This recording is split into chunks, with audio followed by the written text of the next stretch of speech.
बहुत समय पहले सीतापुर नाम के एक छोटे से गांव में इरफान नाम का एक गरीब लेकिन मेहनती आदमी रहता था। वो रोज खेतों में काम करता और अपने परिवार का पेट बड़ी मुश्किल से भरता था।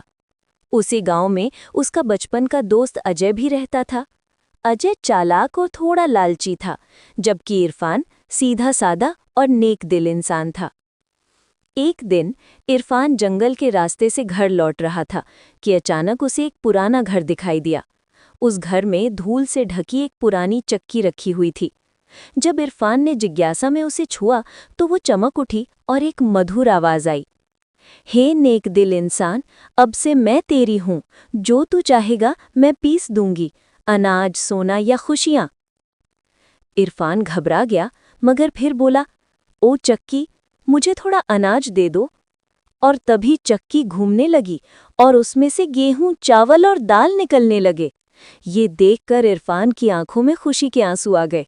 उसने उस जादुई चक्की को घर ले आया और रोज थोड़ी थोड़ी जरूरत की चीजें उससे निकलवाने लगा। कुछ ही दिनों में उसका घर अनाज और पैसों से भर गया। लेकिन उसने कभी भी इस बात का घमंड नहीं किया। गांव के लोग सोचने लगे कि इरफान अचानक अमीर कैसे हो गया। अजय को भी शक हुआ।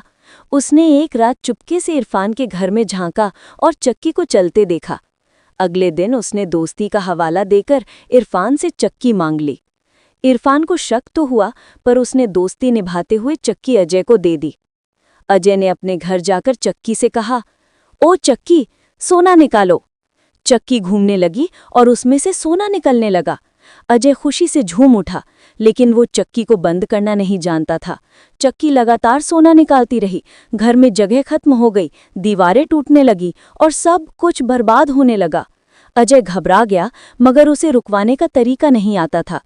जब इरफान को ये खबर मिली तो वो दौड़ा दौड़ा अजय के घर पहुंचा और जादुई शब्द बोले, रुक जा मेरी प्यारी चक्की। चक्की तुरंत रुक गई। अजय की जान में जान आई। उसने पछताते हुए इरफान से माफी मांगी और अपने लालच के लिए शर्मिंदा हुआ। इरफान ने मुस्कुराते हुए कहा, दोस्ती में लालच नहीं, सच्चाई होनी चाहिए। उस दिन के बाद दोनों ने मिलकर उस चक्की से गांव के गरीब लोगों की मदद की।